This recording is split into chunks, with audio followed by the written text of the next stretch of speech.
Hay momentos en la vida en que todo puede cambiar en una fracción de segundo. Un disparo, un grito, una decisión tomada por instinto. Esta es la historia de una de esas noches, cuando 5 hombres armados entraron al restaurante más exclusivo de México con una sola misión: ajustar cuentas con el hombre más odiado del país. Pero lo que no sabían era que entre las mesas elegantes, sirviendo vino como si fuera agua, se escondía alguien que convertiría su plan perfecto en una pesadilla que jamás olvidarían. Porque a veces, los héroes no vienen vestidos de traje. A veces vienen con delantal. El restaurante La Jaula Dorada se alzaba en la exclusiva colonia Polanco como un templo dedicado al poder y la riqueza. Sus muros de cristal y mármol negro reflejaban las luces de la Ciudad de México, creando una fortaleza de lujo que parecía flotar sobre el caos urbano que se extendía a sus pies.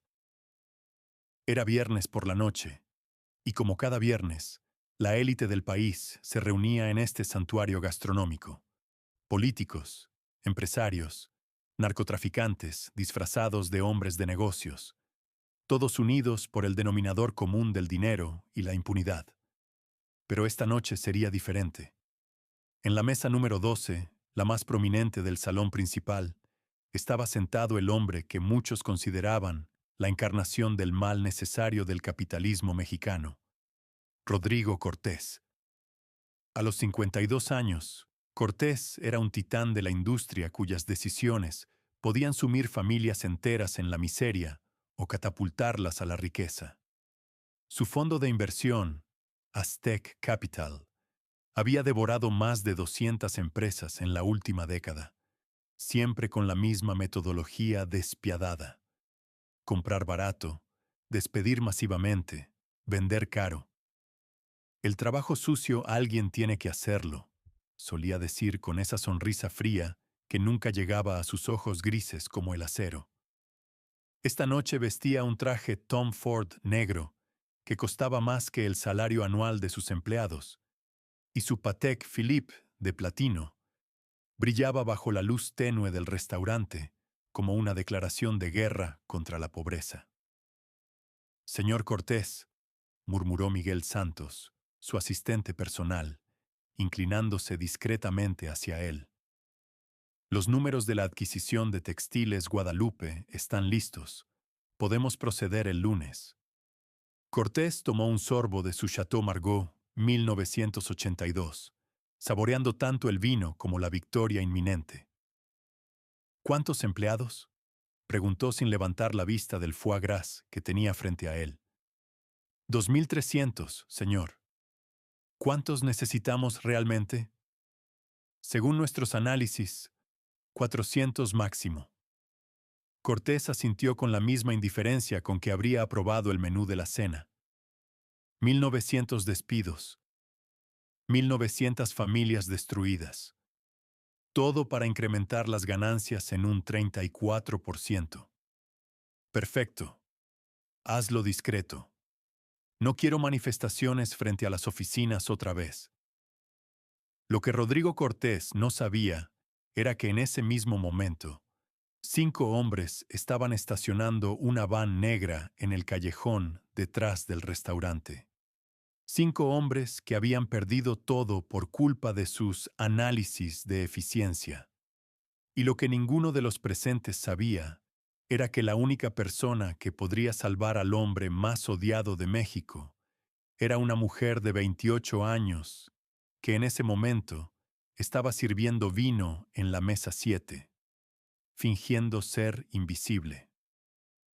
Su nombre era Marisol Vega y tenía secretos aterradores. Marisol se movía entre las mesas de la Jaula Dorada como una sombra elegante. Su uniforme negro se confundía con las penumbras del restaurante, y su manera de servir era tan discreta que los comensales a veces olvidaban que estaba ahí. Era exactamente como le gustaba. ¿Más vino, señor? Preguntaba con una sonrisa profesional que había perfeccionado hasta convertirla en una máscara impenetrable. Llevaba 2 años trabajando en la Jaula Dorada, y en todo ese tiempo, nadie había sospechado que la mujer que le servía champán de $1000 la botella había matado a 7 personas con sus propias manos. Porque Marisol Vega no siempre había sido mesera. Su historia comenzaba 10 años atrás, en las calles polvorientas de Juárez, donde había crecido viendo cómo el narcotráfico devoraba a su familia pedazo por pedazo. Su hermano menor, Carlos, había sido reclutado por los cárteles a los 14 años. A los 16, apareció flotando en el río Bravo con 3 balazos en la cabeza. Esa fue la noche en que Marisol decidió que nunca más sería víctima de nadie. Se alistó en el ejército al día siguiente de cumplir 18 años. Su expediente decía que era una soldado ejemplar, pero no mencionaba las misiones especiales en Beirut y Bogotá. No mencionaba los cursos de combate cuerpo a cuerpo en Tel Aviv. No mencionaba que podía desarmar a un hombre en 1.3 segundos, usando solo una cuchara de postre. ¿Todo está bien con su corte, señor?, preguntó al cliente de la mesa 9, notando automáticamente que el hombre tenía una cicatriz de bala en el cuello. Sicario retirado, probablemente. Se veían muchos en la Jaula Dorada. Mientras trabajaba, Marisol mantenía un monitoreo constante del ambiente. Era un hábito que había desarrollado durante sus años de servicio activo y que le había salvado la vida más veces de las que podía contar. Esa noche notó varias anomalías. El sistema de seguridad del restaurante había fallado 2 veces en la última hora. Los guardias de Cortés parecían inquietos, revisando constantemente sus teléfonos. Y había una van negra estacionada en el callejón trasero que no había estado ahí cuando llegó al trabajo. Pequeños detalles que para cualquier otra persona habrían pasado desapercibidos. Pero Marisol no era cualquier otra persona. Mientras llenaba copas de vino y retiraba platos vacíos, su mente procesaba cada información como una computadora militar. Rutas de escape, armas improvisadas, puntos vulnerables del edificio, tiempo de respuesta de la policía. Señorita, la llamó una voz desde la mesa 12. Se volteó para encontrarse con Rodrigo Cortés mirándola directamente. Era extraño. En 2 años de trabajar aquí, el magnate nunca había dirigido la palabra a ningún mesero. Sí, señor. ¿Podría traerme otro whisky? Macallan 25 años. Por supuesto, señor. Mientras se dirigía hacia la barra, Marisol sintió que algo estaba terriblemente mal. Cortés no bebía whisky después del vino. Siempre terminaba la cena con coñac. Además, la manera en que la había mirado era como si estuviera estudiándola. En el bar, mientras esperaba que el bartender preparara el pedido, Marisol sintió una vibración casi imperceptible en el suelo. Después otra, y otra más. Pasos sincronizados, pesados, militares. Su cuerpo se tensó como el de un animal que detecta a un depredador cercano.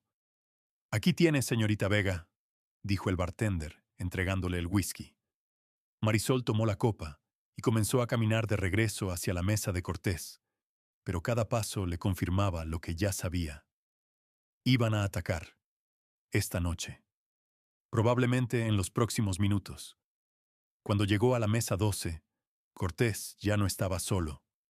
Francisco Morales, su jefe de seguridad personal, estaba inclinado susurrándole algo al oído. El rostro de Cortés había perdido su color habitual. Su whisky, señor, dijo Marisol, colocando la copa sobre la mesa con manos perfectamente firmes. Cortés la miró otra vez con esa intensidad extraña. Gracias, murmuró. Luego, en voz más baja, añadió. ¿Usted qué haría si supiera que van a atacar este lugar en los próximos 5 minutos? Marisol sintió que el tiempo se ralentizaba. Era una pregunta trampa. O Cortés había descubierto quién era realmente, o tenía información privilegiada sobre lo que estaba por suceder. Dependería de cuántos fueran y qué tan bien armados estuvieran, respondió en voz igualmente baja, abandonando por primera vez en 2 años su personaje de mesera sumisa. Los ojos de Cortés se abrieron ligeramente. Francisco Morales la miró con sorpresa. ¿Disculpe?, preguntó Morales. Pero antes de que Marisol pudiera responder, las luces del restaurante se apagaron completamente. Y en la oscuridad, 5 figuras enmascaradas irrumpieron por las puertas principales, con armas automáticas en las manos. Los primeros gritos llenaron el aire como alaridos de pánico primitivo. En la oscuridad total, el sonido de cristales rompiéndose se mezcló con el estruendo de mesas volcándose y el repiqueteo metálico de los cubiertos cayendo al suelo. ¡Nadie se mueva!, rugió una voz que cortó el caos como un cuchillo. ¡Al suelo! ¡Todos al suelo ahora! Las luces de emergencia se encendieron, bañando el restaurante en un resplandor rojo fantasmal que convertía la jaula dorada en una escena del infierno. Marisol ya no estaba junto a la mesa de Cortés. En el momento exacto en que se cortó la electricidad, sus instintos militares habían tomado el control. Se había arrojado al suelo y rodado hasta ponerse detrás de la barra, desde donde podía evaluar la situación sin ser vista. 5 hombres, tal como había calculado. Llevaban máscaras negras y chalecos antibalas. Armas, 4 AK-47 y una escopeta recortada. Formación táctica profesional. No eran delincuentes comunes. El líder, un hombre alto con una presencia que imponía respeto, incluso en medio del caos, caminó directamente hacia la mesa de Cortés. Rodrigo Cortés, dijo con una voz que destilaba años de odio concentrado. Levántate. Cortés estaba en el suelo junto a su mesa, temblando como un niño asustado. Todo su poder, toda su arrogancia, se habían evaporado en el momento en que se encontró mirando el cañón de un rifle de asalto. Por favor, suplicó. Puedo darles dinero, mucho dinero. Lo que quieran. El hombre enmascarado se quitó lentamente la capucha, revelando un rostro que Marisol reconoció inmediatamente de las páginas financieras de los periódicos. Emiliano Thorne, el hijo del famoso inventor Walter Thorne, cuya empresa había sido adquirida y desmantelada por Aztec Capital 2 años atrás. Walter Thorne se había marchado una semana después de perder la compañía que había sido el trabajo de su vida. No venimos por tu dinero, Cortés, dijo Emiliano con una calma aterradora. Venimos por tu vida. Desde su posición detrás de la barra, Marisol evaluó rápidamente sus opciones. Los 5 atacantes estaban posicionados estratégicamente para controlar todas las salidas. Tenían rehenes, aproximadamente 40 comensales aterrorizados tendidos en el suelo. Los guardias de seguridad de Cortés habían sido neutralizados en los primeros segundos del asalto. Podía intentar escapar. La cocina tenía una salida trasera que probablemente no estaba vigilada. Podía deslizarse hasta allá, salir del edificio y llamar a la policía desde la calle. Sería lo inteligente, lo seguro. Pero mientras observaba a Emiliano Thorne presionar el cañón de su rifle contra la frente sudorosa de Cortés, algo en su interior se reveló. Había visto demasiado conflicto en su vida. Había causado demasiada pérdida. Y aunque Rodrigo Cortés fuera un monstruo que se había enriquecido con el sufrimiento ajeno, no podía quedarse allí viendo cómo lo neutralizaban tan fríamente. Además, había algo que Emiliano Thorne y sus hombres no sabían. Si esta historia llena de secretos ocultos y valentía inesperada te ha cautivado por completo, No cierres este video, porque lo que está a punto de salir a la luz lo cambiará todo. Dale a me gusta y suscríbete al canal, porque el camarero invisible no es quien parece ser. Y cuando muestre sus verdaderas habilidades con un cuchillo de cocina, los 5 hombres enmascarados se darán cuenta de que han subestimado a la persona equivocada. Además, en los próximos videos seguirás escuchando historias impactantes como esta.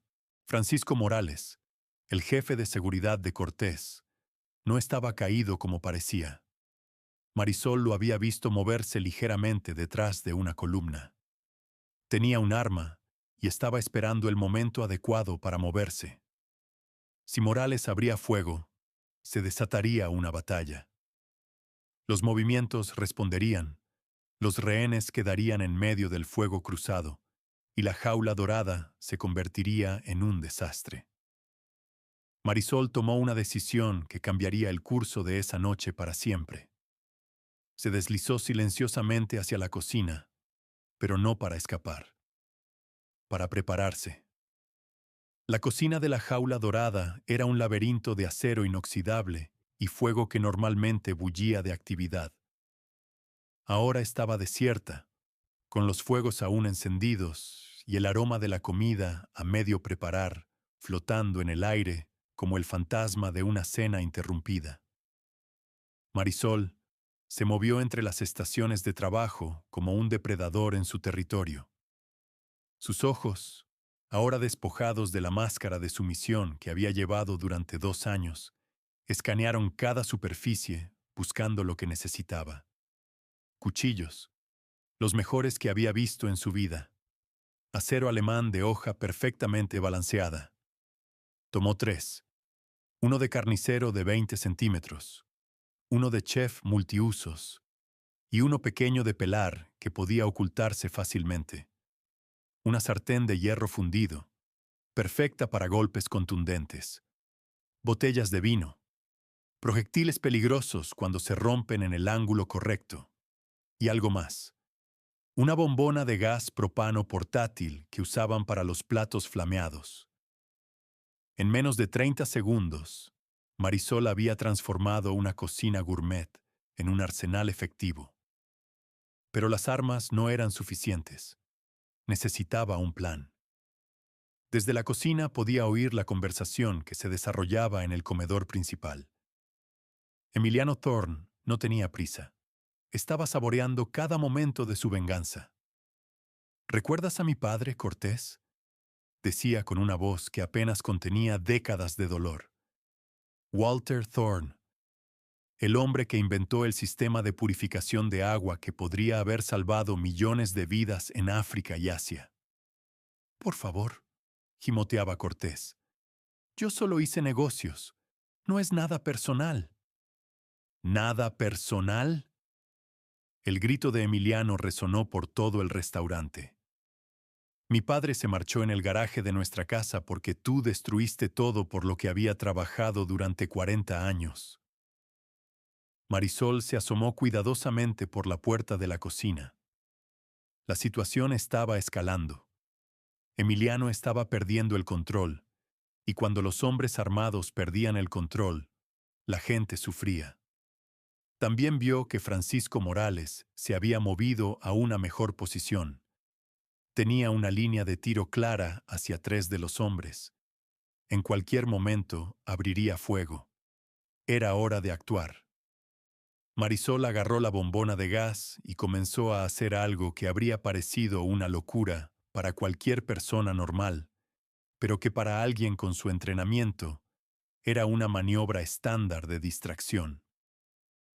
Abrió la válvula del gas y arrojó la bombona hacia el comedor principal.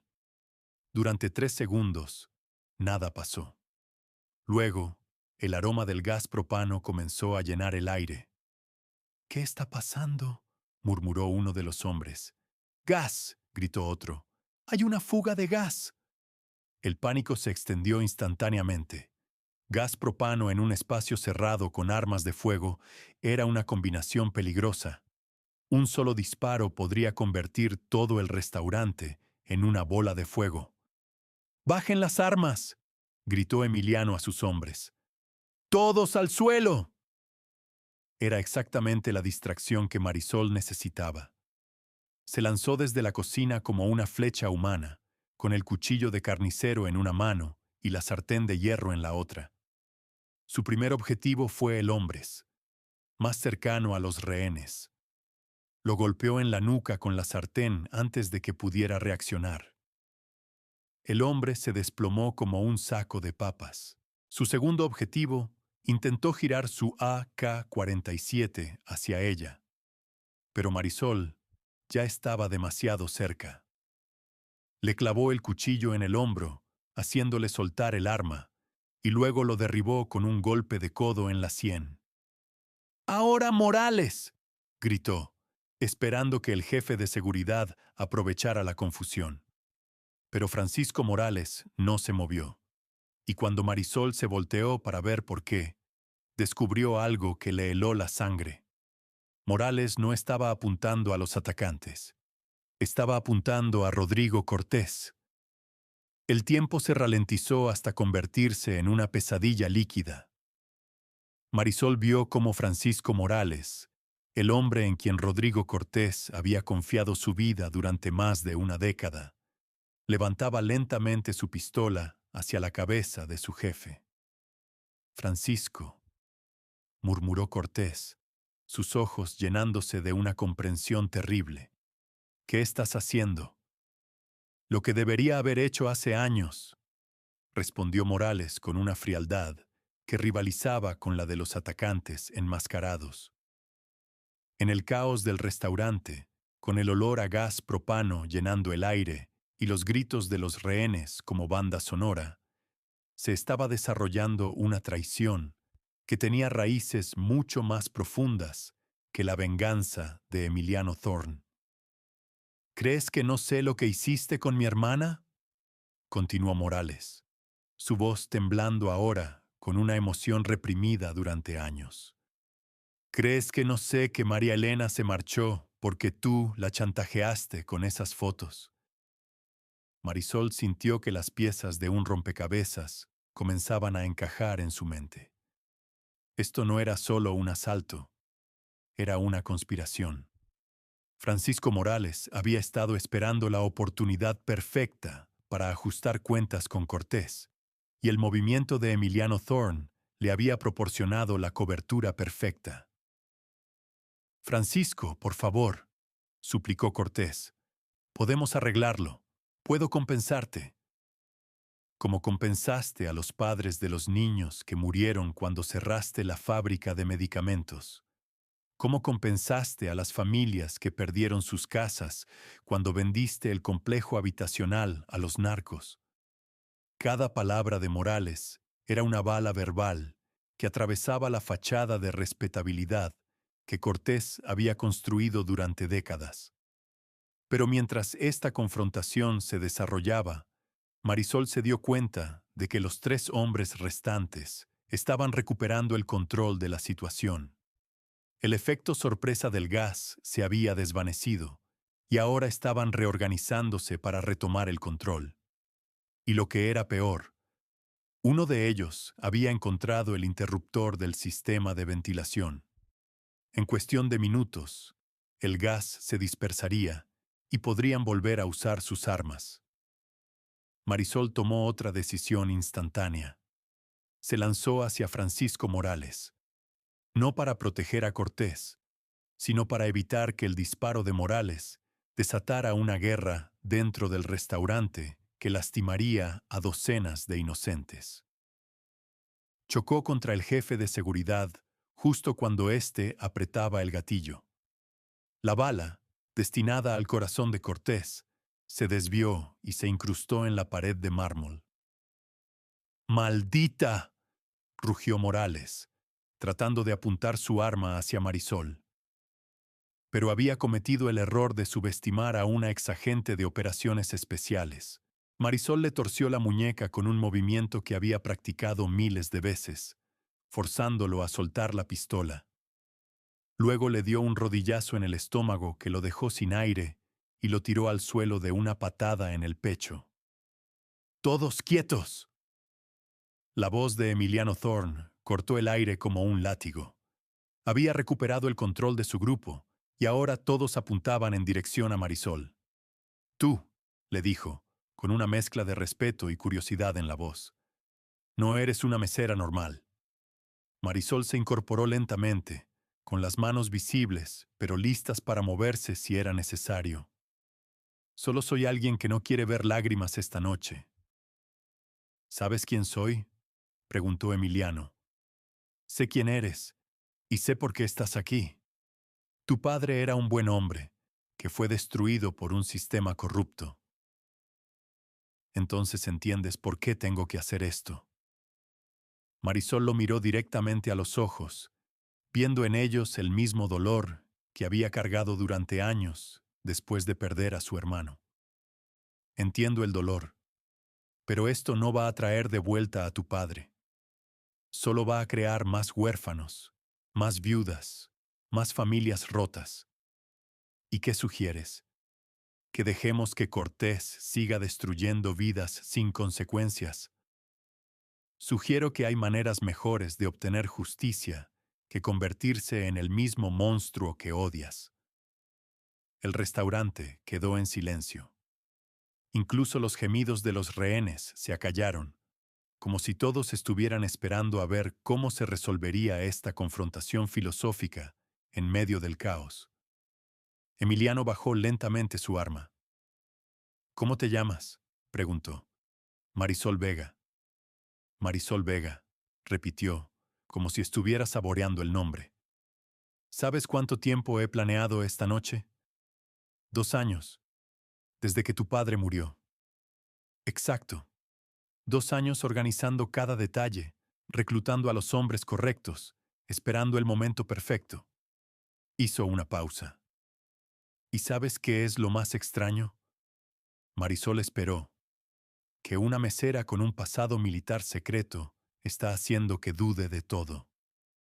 En ese momento, el sonido distante de sirenas comenzó a filtrarse a través de las ventanas del restaurante. La policía finalmente había llegado. Las sirenas se acercaban como el aullido de banshees en la noche mexicana. El sonido cortaba el aire espeso del restaurante, prometiendo salvación para algunos y perdición para otros. Emiliano Thorne miró hacia las ventanas donde las luces rojas y azules ya comenzaban a parpadear en la distancia. Su plan perfecto se estaba desmoronando, y todo por culpa de una mesera que resultó ser mucho más de lo que parecía. 2 minutos, murmuró uno de sus hombres. Tal vez 3 antes de que rodeen el edificio. Emiliano se volteó hacia Marisol, quien seguía de pie en medio del caos con una calma que desafiaba toda lógica. Esto no ha terminado, le dijo. Cortés va a venir conmigo. No puedo permitir eso, respondió Marisol. ¿Vas a detenerme? ¿Tú sola contra 3 hombres armados? Marisol sonrió por primera vez en toda la noche. Era una sonrisa que no llegaba a sus ojos, pero que contenía promesas muy peligrosas. No soy yo sola. En ese momento, Francisco Morales, quien había estado fingiendo estar inconsciente en el suelo, se incorporó silenciosamente detrás de uno de los hombres de Emiliano. Pero no era para ayudar a Marisol. Era para terminar lo que había empezado. ¡Emiliano!, gritó Marisol. Morales había tomado el AK-47 del hombre caído y ahora lo apuntaba directamente hacia Rodrigo Cortés, quien seguía temblando en el suelo junto a su mesa volcada. «Si no puedo detenerlo yo», rugió Morales, «entonces que lo hagan ustedes. Pero ese desgraciado no va a salir libre de aquí». El restaurante se convirtió en un tablero de ajedrez peligroso. Emiliano y sus hombres en una esquina, Morales con el rifle en otra, Marisol en el medio, y Cortés como el peón que todos querían capturar. «Francisco», dijo Emiliano con una voz extrañamente calmada, «baja el arma. Esto es entre Cortés y yo». «No», La voz de Morales se quebró con décadas de dolor reprimido. Tú no sabes lo que este monstruo le hizo a mi familia. No sabes cómo chantajeó a mi hermana hasta que se marchó. Las sirenas estaban cada vez más cerca. Marisol calculó rápidamente. Tenía segundos para evitar que esto se convirtiera en un desastre. Morales estaba desestabilizado emocionalmente. Emiliano estaba dividido entre su sed de justicia y la necesidad de escapar. Los hombres restantes estaban nerviosos y con el dedo en el gatillo. Una chispa y todo explotaría. Francisco, dijo Marisol con la voz que había usado para calmar soldados heridos en Beirut. Sé lo que sientes. Yo también perdí a mi hermano por culpa de hombres como Cortés. Morales la miró con ojos vidriosos de lágrimas y rabia. Entonces entiendes por qué tengo que hacer esto. Entiendo el dolor, pero eliminarlo no va a traer de vuelta a tu hermana. Al menos va a hacer justicia. No, Francisco. Va a hacer que te conviertas en él. En ese momento crucial, Rodrigo Cortés hizo algo que nadie esperaba. Se puso de pie. Rodrigo Cortés ya no era el magnate arrogante que había entrado al restaurante esa noche. El hombre que se alzó del suelo era alguien que había visto su propia mortalidad cara a cara y había encontrado algo que había perdido hacía décadas: su humanidad. Francisco, dijo con una voz quebrada por la culpa. María Elena, tu hermana, tienes razón. El restaurante quedó en silencio. Incluso las sirenas parecían haberse acallado por un momento. Yo tenía esas fotos, yo la chantajeé. Las palabras salían de Cortés como líquido de una herida que llevaba años supurando. Y cuando ella advirtió con exponerme, yo le dije que arruinaría a toda tu familia, que los dejaría en la calle. Francisco Morales apretó más fuerte el rifle, sus nudillos blancos contra el metal negro. Sigue hablando, gruñó. Pensé que era solo negocios. Pensé que podía controlar la situación. Cortés se tambaleó ligeramente, como si el peso de sus confesiones fuera físico. No sabía que ella estaba enferma. No sabía que la depresión la tenía al borde del abismo. Embustero, rugió Morales. Tú sabías exactamente lo que estabas haciendo. Tienes razón, susurró Cortés. Siempre he sabido exactamente lo que estaba haciendo. Durante 30 años he destruido vidas y me he convencido de que era necesario, que era el precio del progreso. Se dirigió hacia Francisco Morales, ignorando completamente las armas que lo apuntaban desde múltiples direcciones. Tu hermana se colgó en su departamento un martes por la mañana. Usó el cinturón que yo le había regalado por Navidad cuando trabajaba como mi asistente. Dejó una carta diciendo que no podía vivir con la vergüenza. Cada palabra era un martillazo contra el corazón de Francisco. ¿Cómo sabes esos detalles?, preguntó con voz rota. Porque yo pagué el funeral, anónimamente. Porque ese día, por primera vez en mi vida, sentí algo parecido al remordimiento. Marisol observaba esta confesión con una mezcla de fascinación y horror. Había visto muchas cosas en su carrera militar, pero nunca había presenciado a un monstruo reconociendo públicamente su monstruosidad. Francisco, continuó Cortés, ahora a solo 3 metros del rifle que lo apuntaba. Si quieres eliminarme, adelante. Probablemente me lo merezco. Pero antes quiero que sepas algo. ¿Qué? En mi testamento hay un fideicomiso de $5 millones a nombre de María Elena Morales. Está destinado a financiar centros de prevención de crisis en toda la ciudad. Francisco Morales comenzó a temblar, y no era de rabia. ¿Por qué?, susurró. Porque durante 2 años, cada noche antes de dormir, veo su cara.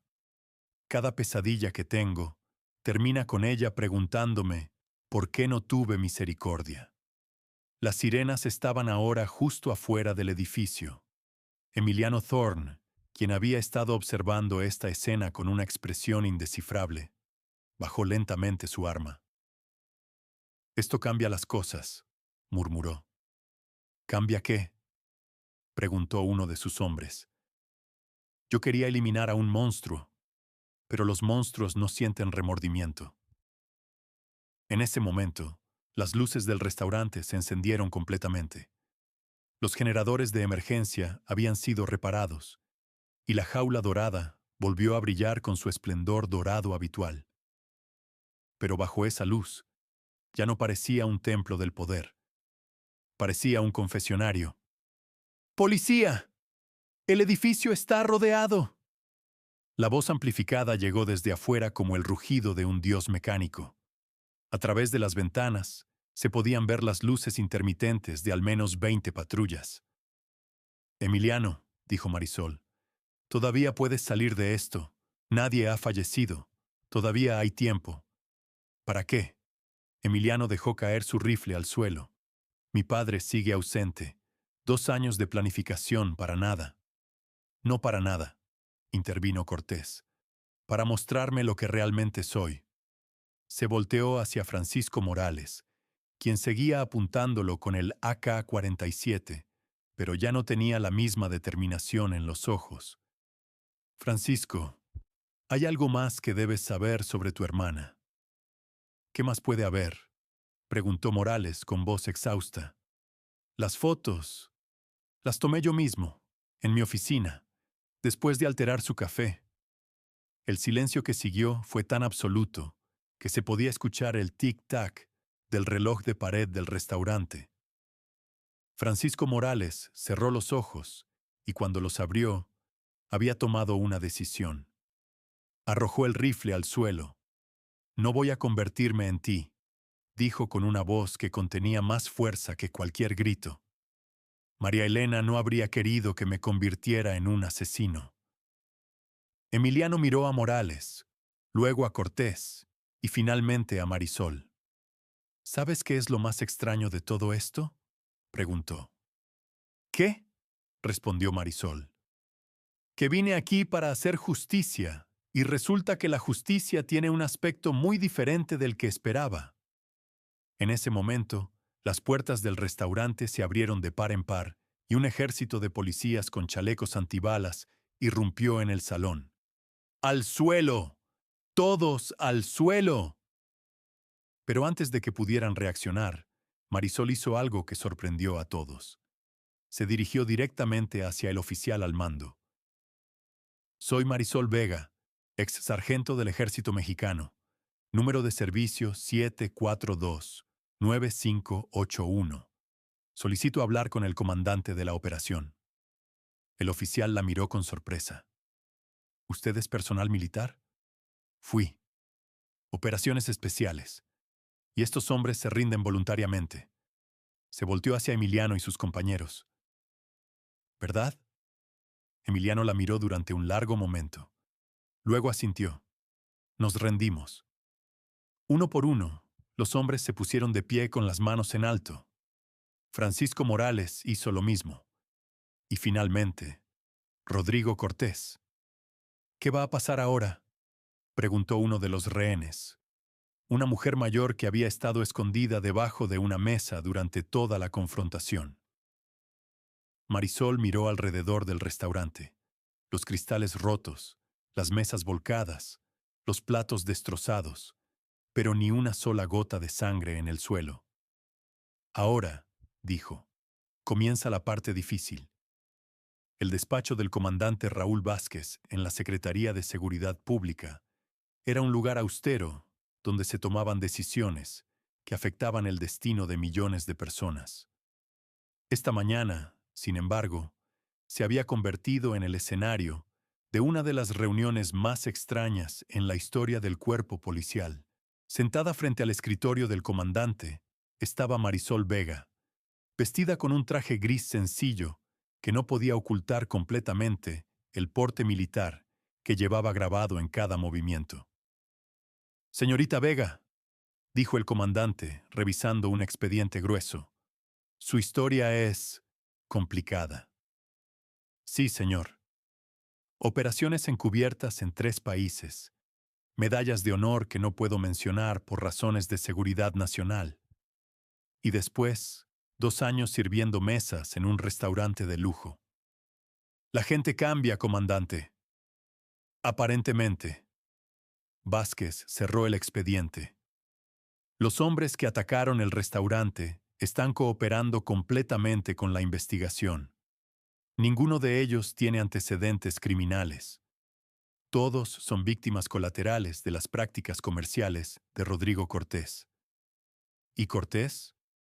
Ah, Cortés. Vázquez se recargó en su silla. Esa es la parte realmente interesante. Desde el incidente, ha estado cooperando con la Procuraduría General para desmantelar una red de corrupción que involucra a funcionarios públicos, empresarios y hasta algunos de nuestros propios agentes. Marisol no respondió, pero sus ojos mostraron un destello de satisfacción. También ha liquidado voluntariamente 3 de sus empresas para compensar a las familias afectadas por sus decisiones comerciales pasadas. ¿Por qué me cuenta esto, comandante? Vázquez se inclinó hacia adelante. Porque Rodrigo Cortés ha solicitado oficialmente que usted sea asignada como su jefa de seguridad personal. La sorpresa se reflejó claramente en el rostro de Marisol. ¿Disculpe? Dice que es la única persona en quien confía para proteger su vida, mientras testifica contra sus antiguos socios. Vázquez sonrió ligeramente. También dice que usted es la única persona que conoce que puede detenerlo si vuelve a convertirse en el hombre que era antes. Marisol se quedó en silencio durante un largo momento. ¿Y usted qué opina, comandante? Opino que a veces las personas más dañadas son las que mejor entienden el precio de la redención. Vázquez abrió otro expediente. También opino que México necesita más personas como usted. Personas que entienden que la verdadera fuerza no está en destruir a tus enemigos, sino en darles la oportunidad de convertirse en algo mejor. Marisol pensó en Francisco Morales, quien había decidido usar el dinero del fideicomiso de su hermana para abrir un centro de rehabilitación para personas con tendencias autodestructivas. Pensó en Emiliano Thorne, quien estaba cumpliendo servicio comunitario, ayudando a familias que habían perdido sus empleos por reestructuraciones corporativas, y pensó en Rodrigo Cortés, quien por primera vez en 30 años había dormido toda la noche sin pesadillas. Acepto, dijo finalmente. ¿Está segura? Va a ser peligroso. Los enemigos de Cortés no van a estar contentos con su cambio de corazón. Marisol sonrió, y esta vez la sonrisa llegó a sus ojos. Comandante, pasé 2 años fingiendo ser invisible mientras observaba cómo los poderosos pisoteaban a los indefensos.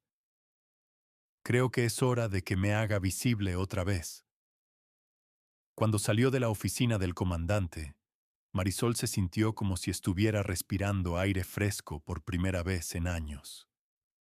No sabía qué le deparaba el futuro. Solo sabía que por primera vez, desde que había dejado el ejército, tenía un propósito que valía la pena. Y a veces, eso es todo lo que una persona necesita para cambiar el mundo.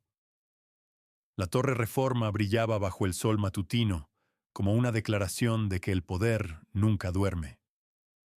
En el piso 47, Rodrigo Cortés revisaba documentos imposibles meses atrás, contratos para viviendas populares, proyectos de purificación de agua rural, programas de reintegración laboral.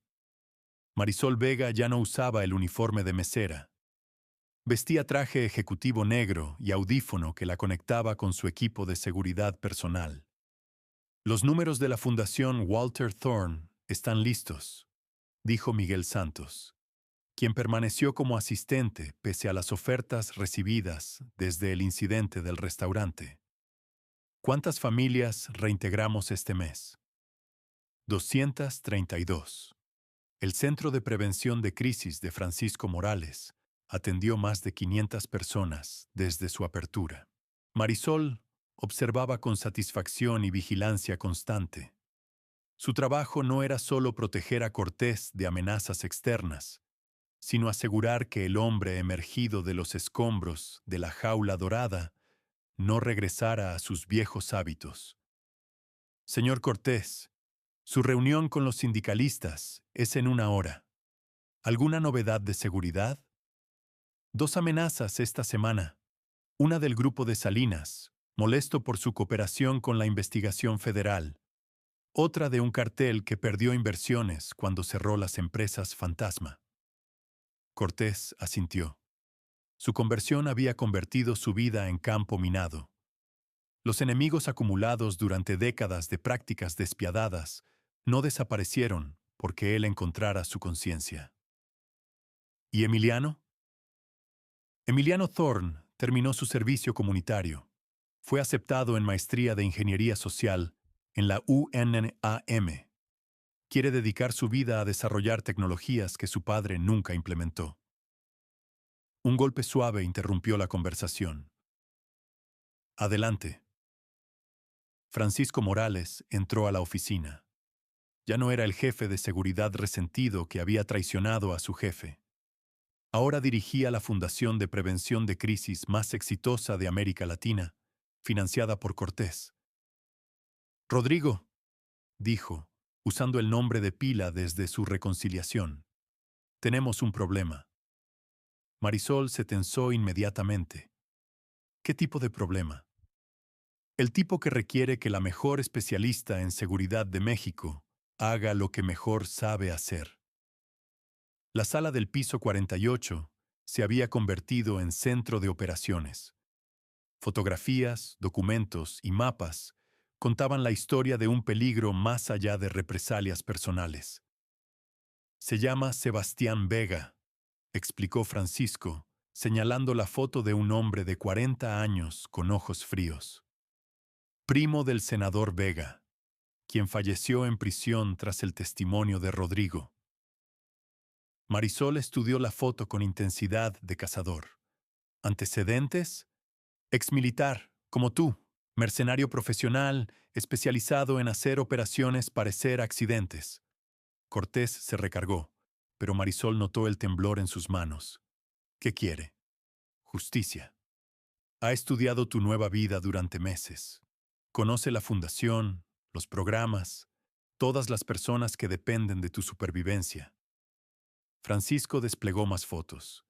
Sabe que destruirte no es eliminándote, es destruyendo todo lo que construiste. Las fotos mostraban trabajadores, familias reubicadas, niños en escuelas financiadas por la fundación. ¿Persigue inocentes?, preguntó Marisol, su voz recuperando el filo de operaciones especiales. Peor. Contrató 12 hombres. Atacará simultáneamente 3 ubicaciones: el Centro de Prevención, la Escuela de Nesa y el Hospital de Ecatepec. Silencio espeso. ¿Cuándo?, preguntó Cortés. Mañana, durante la inauguración del Centro de Rehabilitación, con medios y familias reunidas celebrando. Marisol caminó hacia la ventana. Abajo, la ciudad se extendía como laberinto de peligros. ¿Contactaste la policía? Sebastián tiene contactos internos. Cualquier operativo será comprometido. ¿El ejército? Igual. Sin evidencia suficiente para intervención militar. Marisol se volteó hacia Cortés. ¿Cuántas personas en el evento? 500. Familias completas, niños, ancianos. La voz de Cortés se quebró. Gente que confía en mí. Entonces los protegeremos. Marisol, dijo Francisco, son 12 entrenados contra ti. Mi equipo son guardias, no soldados. Marisol sonrió peligrosamente, como en la jaula dorada. Francisco, nunca trabajé sola. Algunos antiguos compañeros trabajan como consultores de seguridad privada aquí. Se dirigió al teléfono. Además, Sebastián cometió un error grave. ¿Cuál? Eligió perseguir niños inocentes. Tengo políticas estrictas sobre eso. La madrugada del sábado encontró a Marisol y 5 ex fuerzas especiales, posicionados alrededor del centro en Coyoacán. El evento comenzaría a las 10, pero Sebastián Vega ya estaba en movimiento. Águila 1 en posición, murmuró Roberto Salinas, ex paracaidista, que ahora dirigía una empresa de seguridad corporativa a través del micrófono. Confirmo 3 vehículos aproximándose desde el norte. Halcón 2, respondió Carmen Méndez, ex francotiradora que había servido con Marisol en Beirut. Tengo visual de 4 hombres posicionándose en el edificio de enfrente. Marisol, conocida en las comunicaciones como Lobo Principal, coordinaba la operación desde el techo del centro de rehabilitación. Confirmo patrón de ataque. Van a intentar crear múltiples puntos de entrada simultáneos. Roberto, necesito que muevas a tu equipo hacia la entrada trasera. Entendido. Carmen, ¿tienes línea de tiro clara hacia el francotirador en el edificio de oficinas? Afirmativo, esperando órdenes. En ese momento, el teléfono de Marisol vibró.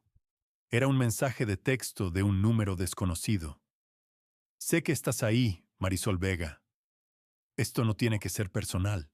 Solo entrega a Cortés y nadie más sale lastimado. Marisol respondió de inmediato. Las acciones contra los niños siempre son personales. Si quieres a Cortés, primero tendrás que enfrentarte a mí. La respuesta llegó inmediatamente. Eso se puede arreglar. Lobo principal a todas las unidades, murmuró Marisol. Ataque confirmado, iniciando protocolo de protección civil. Lo que Sebastián Vega no sabía era que Marisol había pasado los últimos 3 días coordinando, no solo con su equipo militar, sino también con Emiliano Thorn y los antiguos atacantes de la Jaula Dorada. Fantasma 1 en posición, dijo la voz de Emiliano a través del comunicador. Él y sus antiguos compañeros se habían posicionado como observadores civiles alrededor del perímetro. «¿Fantasma 1?» preguntó Carmen con diversión en la voz. «Fue idea de Emiliano», respondió Marisol. «Dice que ya que se han redimido, pueden ser fantasmas de sus antiguos selbes». En ese momento, el primer disparo resonó a través del aire matutino. La batalla había comenzado. Los siguientes 20 minutos fueron una sinfonía de acción controlada y precisión militar.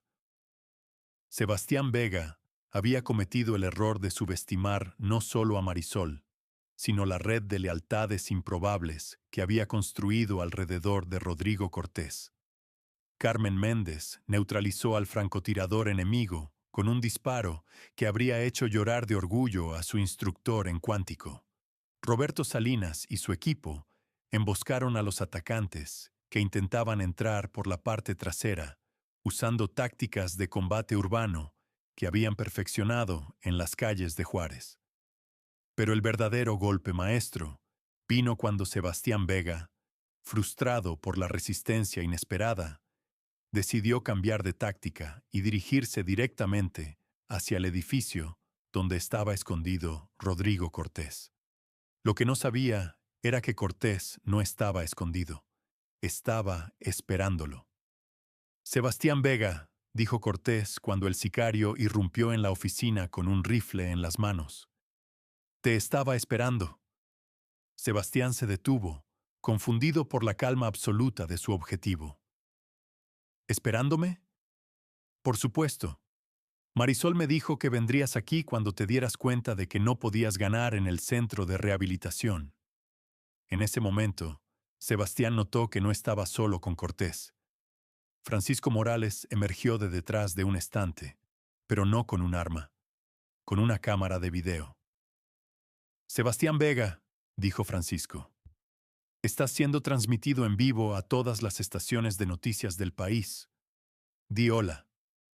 La cara de Sebastián se descompuso cuando comprendió que había caído en una trampa perfectamente orquestada.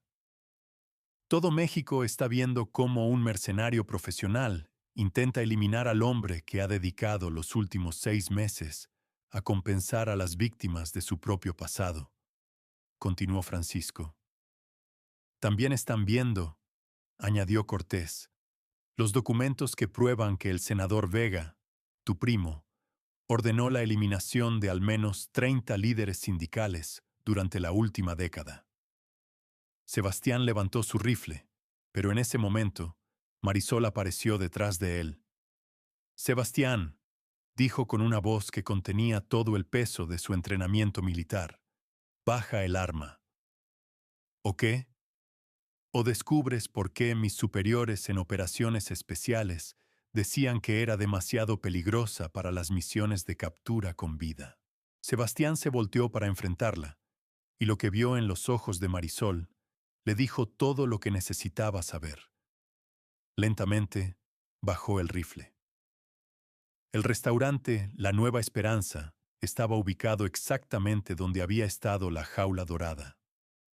Pero todo lo demás había cambiado. Las mesas de mármol habían sido reemplazadas por mesas de madera sencilla. Los manteles de seda habían dado paso a manteles de algodón coloridos, hechos por artesanas de Chiapas. Y en lugar de precios, que podrían alimentar a una familia durante un mes, el menú ofrecía comida tradicional mexicana a precios que cualquier trabajador podía pagar. Marisol se movía entre las mesas, pero ya no como mesera, como propietaria.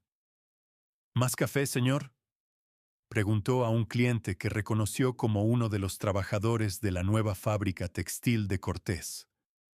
Por favor, jefa. En una mesa cercana, Emiliano Thorne compartía el desayuno con 3 estudiantes de ingeniería que trabajaban en proyectos de purificación de agua para comunidades rurales. En otra mesa, Francisco Morales revisaba los reportes mensuales del Centro de Prevención de Crisis, con una sonrisa que había estado ausente de su rostro durante años. Y en la mesa principal, la misma mesa donde todo había comenzado, Rodrigo Cortés desayunaba solo mientras leía las noticias del día. El juicio de Sebastián Vega comenzó ayer, le dijo a Marisol cuando ella se acercó. La fiscalía espera una condena de 40 años. ¿Cómo te sientes al respecto? Cortés pensó por un momento antes de responder. Triste. Sebastián podría haber elegido un camino diferente. Todos podemos elegir. Marisol asintió. Había aprendido que la redención no era un destino, sino un viaje diario. ¿Sabes qué es lo más extraño?, continuó Cortés. ¿Qué? Que soy más rico ahora que cuando tenía miles de millones en el banco. ¿Cómo es eso posible? Cortés señaló alrededor del restaurante, hacia Emiliano desarrollando tecnologías que salvarían vidas, hacia Francisco salvando personas que estaban al borde de la crisis, hacia todas las familias que habían encontrado trabajo y esperanza. Porque ahora mi riqueza se multiplica cada vez que alguien más prospera. Marisol sonrió. Era una sonrisa que había tardado años en aprender, pero que ahora llegaba naturalmente.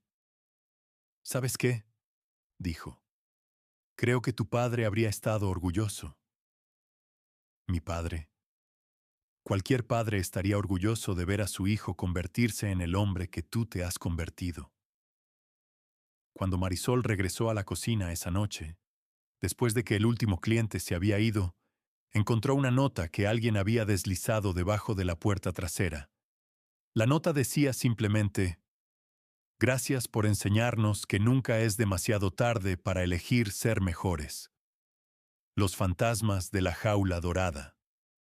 Marisol guardó la nota en su delantal y apagó las luces del restaurante. Afuera, la Ciudad de México rugía con su eterna sinfonía de vida, muerte, esperanza y desesperación. Pero dentro de las paredes de La Nueva Esperanza, algo había cambiado para siempre. La prueba de que las personas pueden cambiar. La prueba de que los monstruos pueden encontrar su humanidad. Y la prueba de que a veces, solo a veces, las historias realmente tienen finales felices. Porque al final, esta no era una historia sobre conflicto o justicia. Era una historia sobre segundas oportunidades. Y sobre una mesera que decidió que todos merecían una. Si esta historia de transformación, perdón y segundas oportunidades tocó tu corazón, dale like y compártela con alguien que necesite recordar que nunca es demasiado tarde para cambiar. Suscríbete para más historias que te recordarán que dentro de cada persona, sin importar qué tan perdida parezca, hay un héroe esperando emerger.